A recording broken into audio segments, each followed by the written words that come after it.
This is Barrett Freeman with another episode of the PropertyTales podcast. I'm here with Hannah Farris. She's a realtor in southeastern Kentucky. How you doing? Good. I need to figure out how to get you comfortable in the spotlight. I know. It's tough. Do you get nervous in the spotlight? Mm-hmm. Did you ever do any acting or drama classes? No, none of that. Did you play any sports where you were in front of crowds? Yeah. I mean, I did gymnastics. I feel like it's a little different, though. Why is it different? Because this is going all over the internet. Yeah. Some people would probably rather do this where the stakes are low. You know, if we say something silly, I can edit it out. In cheerleading, if you fall, it's in front of, thousands of people. That is true, yeah.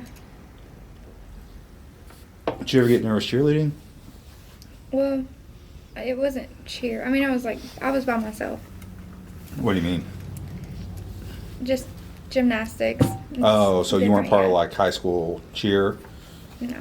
So what kind of gymnastics did you do? Like competitive gymnastics, yeah. What does that mean? You would go to competitions and flip around. Would it be like you and a group of girls? Yeah, I mean, there was other people on the team. But you weren't on stage by yourself? I was. Oh, you were? Yeah. So what was your event called? Well, there's different ones. There you go to the floor, trampoline. So as far as doing the social media stuff, what do you find the hardest about it? Talking on camera.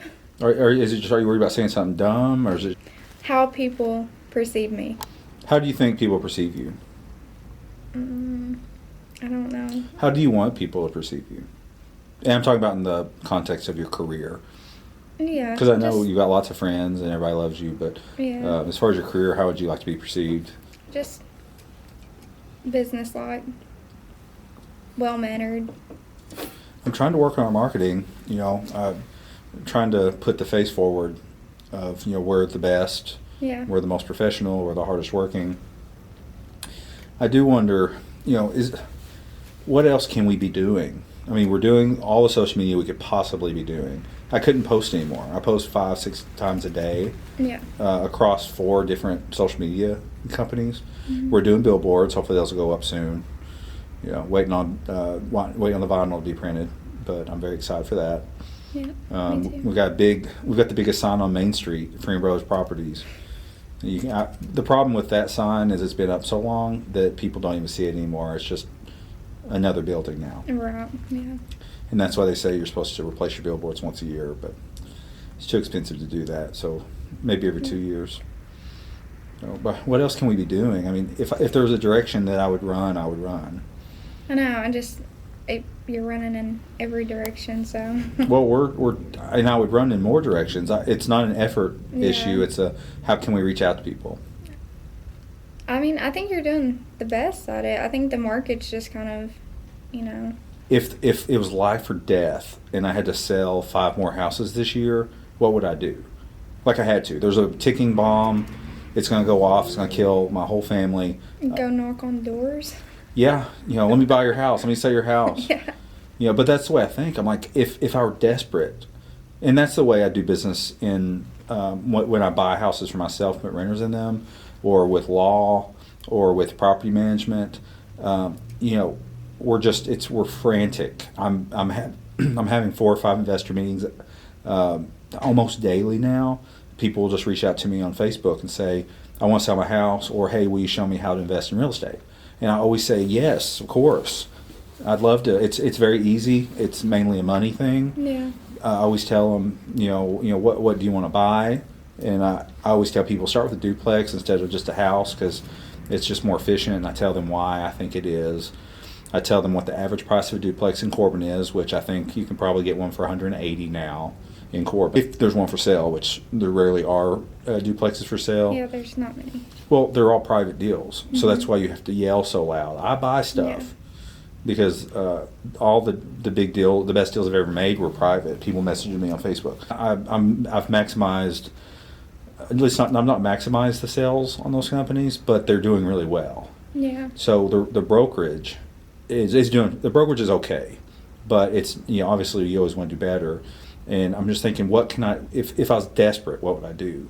I like what you're saying, but knocking on doors culturally is not appropriate anymore. Yeah, no. Even 10 years ago, you could knock on a door and try to pitch somebody, but now it's like people grab their gun, like, who's here without me knowing?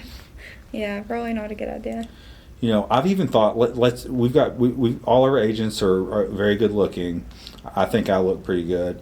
Let's stand on the side on Main Street on a Saturday and hold up signs saying, I'm just, it almost, I'm not desperate, but I'm just thinking, what can I be doing, and I will do it. Yeah, but you're doing a good job, though. I mean, you've been buying a lot of houses here recently. Yeah, so there's certain parts of my businesses that are doing well, but the brokerage is a big stressor for me because I want you, because I owe you guys a duty too to generate leads, and obviously I want you guys to generate leads as well, but you're gonna take my lead and say, yeah, and I see what you're saying. I think it definitely comes with time too. Getting to, like, maybe if we go out like to communities or our community and like do like what Kayla was saying. You remember? Just like go to like different events or whatever. And well, she goes to the Corbin, or she goes to the different Chamber of Commerce events. Yeah. They have a luncheon once a month, but I've gone to those, and it's a great program, but it doesn't make me any money. It's a bunch of people just listening to someone talk about the community, so that's good. You stay up on the news, but I've never met anyone there in a networking way that was super beneficial that I didn't already know. There was no one there I didn't know already. Right. And I met them because I'm out in the community. I'm doing a lot of business. I'm talking to people all the time. Do you feel like you're talking to a lot of people all the time? No. So that's something that we can work on together, and I'll definitely help you. Rothio's got a pretty flexible schedule, so I'm able to like tell her like so today I met with some bankers at lunch, and we talked business for an hour. Yeah. Monday I met an investor at Folktale. We talked business for an hour. He was one of these guys that he's in his early 40s. Him and his wife want to buy real estate, and he wanted to know how I would approach it with his circumstances. So we talked for an hour. So I'd love for, how flexible are your lunches?